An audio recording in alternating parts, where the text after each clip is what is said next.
long in different places longer than that, right? I know, that's right. Tape 2, survivor's name is Avi Blitz. The date is March 5th, 1996. Earlier we were talking, and it was the end of the war. You were seeing a Russian guard. I do want to talk a little bit about hiding and when you were in the forest. While you were in the forest, what type of clothes did you wear? The only clothes that we had remaining, and I believe from what I recall it was rags. Eventually it became rags. It could have been a part of a cloth that belonged to an adult and it was just ripped, or as there is a Jewish word which is called shmates, which is rags, basically. I don't remember having had shoes for a while, but I also don't remember suffering. So I imagine we might have had something that was wrapped around the foot to walk. I do remember walking Truman a lot. Usually it was at night. It could very well be also that my father would carry me and I would be sleeping. I do have instances, recollection, not a sequence that I remember a specific walk and so forth. I do recall sometimes at night meeting along with other people, and the young Jewish guys that were the partisans, they would come and somehow bring us information, what was happening and which way to go and so forth, who's still alive, who passed away.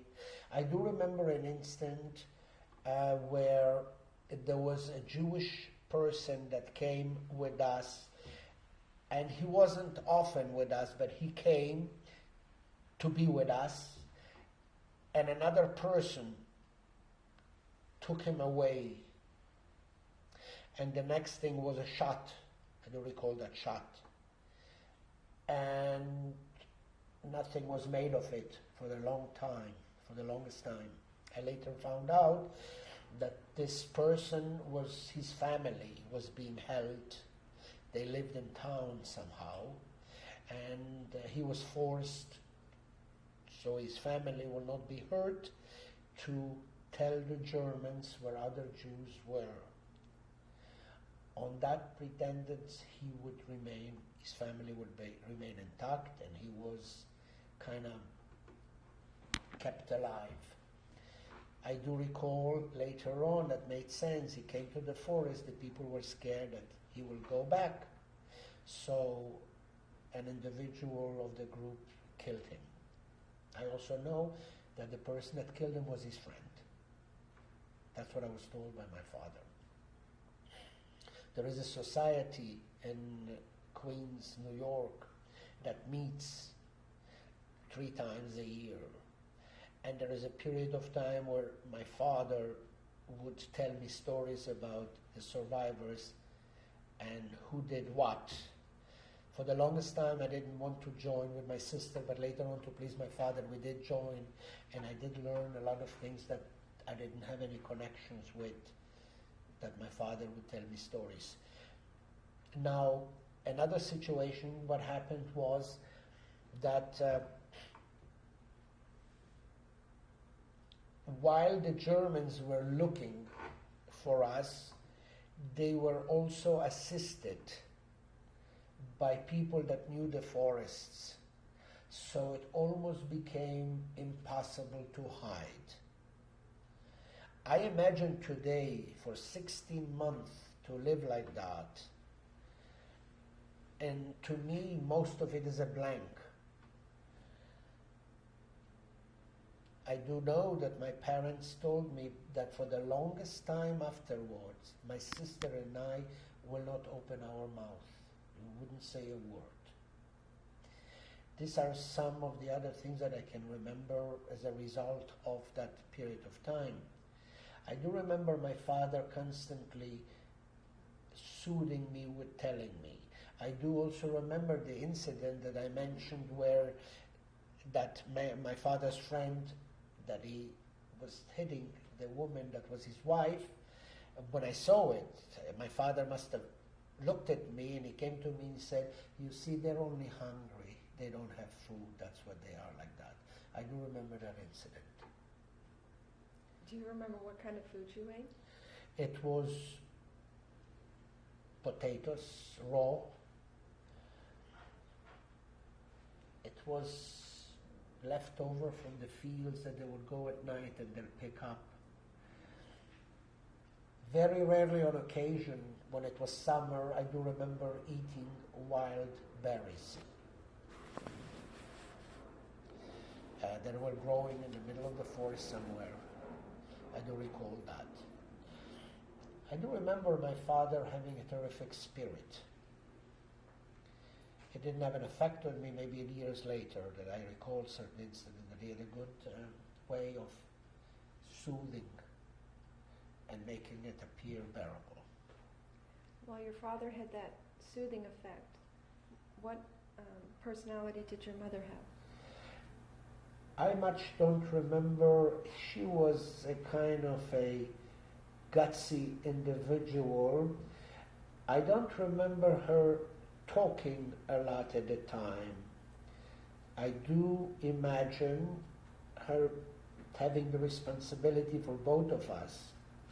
I also recall an incident that I was told that one day my father decided that the Germans were getting close, that he would go out and give himself up so we will be spared.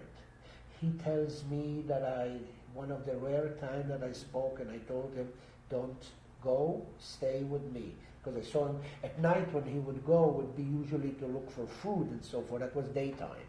And he decided he is going away, and my mother was apparently angry. And that little that I remember, and she was maybe arguing with him, but I do recall that I said to him, "No, stay, don't go," and he didn't. That little I remember. Now, that's basically, ever so often I remember an incident being in the middle of the forest and seeing something, seeing a tree or something special, flowers when it was summer, but all in all it's just, I get a flash so often back and then it just passes me. I do remember more when I met that Russian soldier, that something happened to me as far as it was maybe something that reacted to me, that meeting with that soldier. He gave us bread and water, and he told us where to go, which was an area that people would gather. They would get some clothing, some food. I think there were doctors there, maybe that might have been from the Russian side of the army that was there, and they helped. You're talking now about when you gave yourselves up. Yeah. And well, yes. Were there any Germans in town? No. They were gone. They were killed, ran away. They left when the Russians took over that area. Later on, in a similar area, were also the Americans. But the Americans were more involved in concentration camps, where they went into and they caught the Germans that they could and so forth. I do remember after that period of time, before going to Bukachovce, where we once lived, we went to Rohatyn. And that is when I saw, and I was walking next to my father, and my aunt joined us. She survived, as I mentioned. And I saw open graves, and I've seen there people lying on people. They were not people anymore, they were bones, bodies on top of one another, and huge graves. One had to walk up a little bit from the earth that was accumulated, and part of the graves were never covered. The bodies were by most naked. Their clothes were taken away, whatever means of watches or gold, whatever they had, obviously everything was taken away from them. I do remember a certain stench, not vaguely, And it was just a part of it. It wasn't as if I was shocked to see it. I think I was quiet until the time, maybe 2 years later. I'd like you to tell me again how you came to leave the forest. It was just an incident where apparently we did not eat or had food for a very long time. And apparently it was one of the times that it was unbearable to remain alive. I imagine we had very little clothes. When my father talks to me now, when he tells me things about that period of time, we kind of skip. For some reason, we don't go into the details, what made him decide to give up, unless it was the basic necessity, no food, no clothes for a long time, and it became unbearable. Maybe we became somewhat zombied to a point that we will just be on automatic. We just move from place to place. And then eventually as we were moving in time, we met less and less people. And it came to a point that we were for a long time alone. And that might have been one of the times that after a while, already giving up, where he decided one morning with my mother and my little sister to walk out of the forest. What did he say to you? As I mentioned, he was chanting, "Don't worry, it's not going to hurt, it's going to be better. We're going to have clothes, we're going to have food. We're not going to suffer." I believe those were the things that he would repeat as we were walking in the open. I do remember specifically that walk, the sun was shining. And I haven't seen the sun in a long time, except instance, because during the days usually we would simply hide under a tree or somewhere in a shallow area. We won't move until the night. We would do all our moving from place to place in the dark. When we emerged and we were sent to a little area, as I mentioned, we made it as a point to go to Rohat and basically to see what was there left. And then we made our way back to Bukachovce. We stayed in that town for about 6 months. We lived in a little room. My father was involved in a little stationery store somehow. I do remember my mother giving birth to my twin sisters. I remember my sister and I were sent out to stay outside in a truck cabinet. So we won't be, because they lived in a room and she gave birth to both of them. And then within a while later, I was made to understand that the local people suggested that we should leave. Apparently they didn't want to give us back our house where we lived. It was again occupied by the local government. The officials lived there. And we began our journey to relocate to a city called Reichenbach. That was a German city. The Germans occupied it, and we lived there for a short while. I remember that period walking through many buildings that were devastated by bombs, and I even remember finding some little toys that I brought to my sister to play with. My twin sister was still very little. What were the twins' names? One is Claire, Chaya, and one is Debbie, Dvora. And your other sister's name? Is Sipora, the one that went through it with me. Her name is Sipora. Sipora means bird. Her Jewish name is Feigele, which is a bird. And her American name, she goes by, it's still her same name, it's Sipora. Cipora. I do recall that period of time because I would be able to roam around in buildings and seeing all kind of things. As damaged as the buildings were, if the sidewalks were swept and it was clean and we could just walk, and between houses, part of the house will not be demolished, and that was the places where we would live and we'd have place to sleep and so forth. I don't recall. Apparently there was a center where they provided us with clothes and food.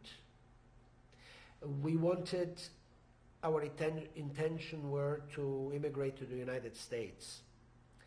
But at that time we were told it would take at least 7 years. There was a certain quota that we were a long way on the list. So my parents decided that we should go to Israel for that time and stay in Israel. And we started a journey from Poland through Czechoslovakia into France. How did you travel? Trains, slept at train stations until the next train became available.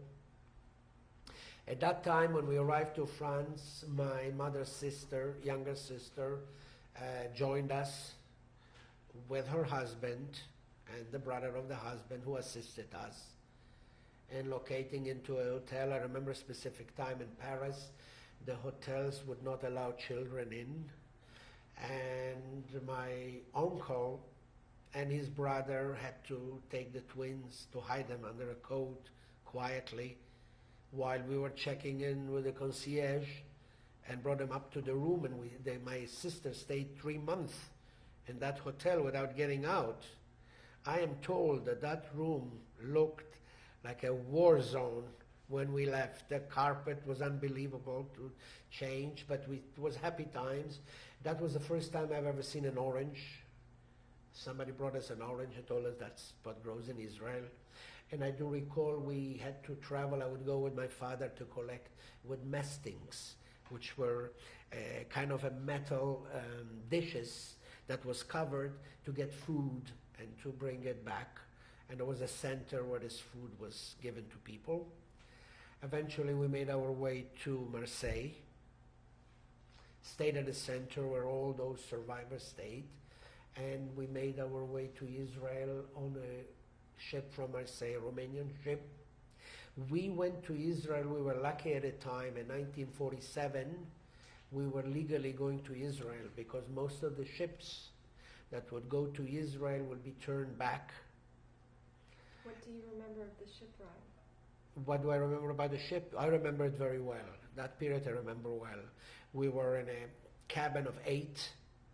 It was bunkers, and we were sharing that with some other people. I don't remember them. And we finally arrived to Israel, to Haifa. We were taken to a center in Haifa where that area used to be British Army camp. And the men stayed separately and the women stayed separately for a period of time. Food was given to us. And in time, we were given a house to live in the city of Haifa. Some of the difficult times that I had in my life was after the war. At that time, I was 11 years old. I have never attended any schooling. And I found myself with kids 5.5 years old. In addition to anything else that I hardly understood the language, which was Hebrew, I've been ridiculed, laughed at. Looking at kids 5.5 years old, and at that time I didn't realize what I went through.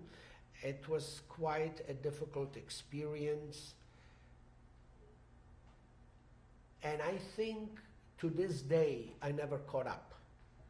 I needed basically to be at 11 to be moved eventually to a class that would be kids in my age. I had a difficult time always to catch up.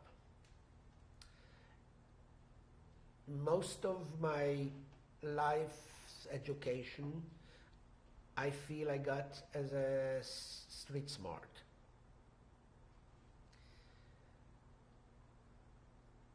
I never had problems actually for the longest time, when I adapted myself to the situation, I found that I can adapt myself. Basically, I can make my own corner. I stayed in Israel for about 7 years. My parents' time came to come to the States. I was at the age of the army, so I joined the services. My mother had a fit. She didn't want to leave me there for anything in the world. She kept on writing and calling and seeing whoever she could, including the wife of the President of Israel. How dare they take me after what I went through. Finally, they left.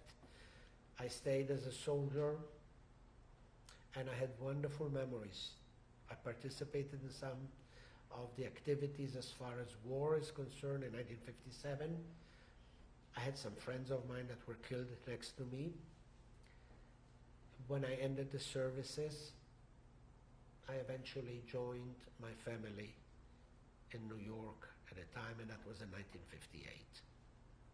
Who sponsored your parents to America? My fathers and mothers, brothers and sisters that lived in the United States, and they left Poland prior to the action that took place, and they helped my parents settle in the United States. What did you do for an occupation? Well, again, I was studying at the time at night, which was drafting architecture, basic architecture to work, and I worked in factories as in a machine shop. That they were, actually that place was doing weapons. It was a plant in New Jersey that I would travel from New York. And I think one of the most beautiful times I had was the simplicity of life that I experienced in the beginning coming to America. Going to school at night, during the day working, and I met a lot of people that lived here all their life. They received me very well. And I felt good. I learned English, again, basically from talking to people. I attended a number of courses I took related, thinking that I would be in my life working in the field of drafting and design. I happen to have liked that, this detailed work, and I enjoy detailed work, until I met my wife, to be Rosie. Her family, her father was in the international tourism. He had travel offices in a number of countries. And within 2 years that we were married, he asked me if I would be interested in joining that profession. He made sure I attended courses, schooling, and I worked in that field for about 26 years. How long did you stay married? 7 years. And I have 2 boys. One was born in 1962 by the name Ari, and my other son was born in 1964. His name is Ron. One was born on February 17, and the other one 2 years later on February 18. I must have done something in the details and time-wise. So they grew up. Eventually, my wife and I separated. I continue working for her father in travel. Eventually, I left, and I, on my own, worked for various companies.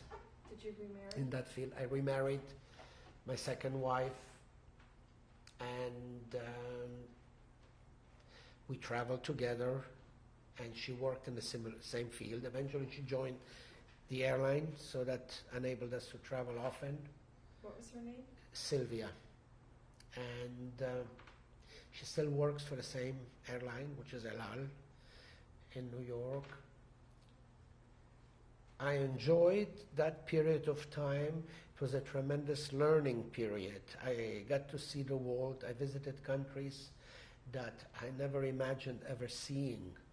I was drawn often to do project and visit countries where I will be asked not to go for safety. The more I was told, the more I would find myself going. I visited Jordan when the hostilities between Jordan and Israel were at their heights. I even remember an incident where I left words with my secretary telling her, I'll call you from Amman, and if I have any problems, and I'll tell you that my name is Avi, you know I'm in trouble. I had such a terrific time in Amman. I completely forgot what I told her. And I said to her, this is Avi. Then I realized what I've done. I called her back and I told her not to worry. I visited, one of the highlights of my time was visiting with American Jewish Congress, Jewish life, where it can be found in the world. My job was in the office to set it up, organize it, to put it together, and eventually lead the first group. I remember the most memorable time was going to Ethiopia and to visit with a group of people, the Falasha Jews, how they lived. It was really going back in history to see them live like they lived 2,000 years ago. Have you ever visited your hometown? No, my sister did, and she photographed every place. I visited the area. I traveled with American Jewish Congress as well to 7, including 5 Eastern European countries at a time. Was Czechoslovakia, Yugoslavia, Romania, Hungary, and as well in the beginning, it was kind of to pre and post the people that were going with me. We started with Austria and we ended with Holland. Did you ever visit any of the camps? Yes, while we were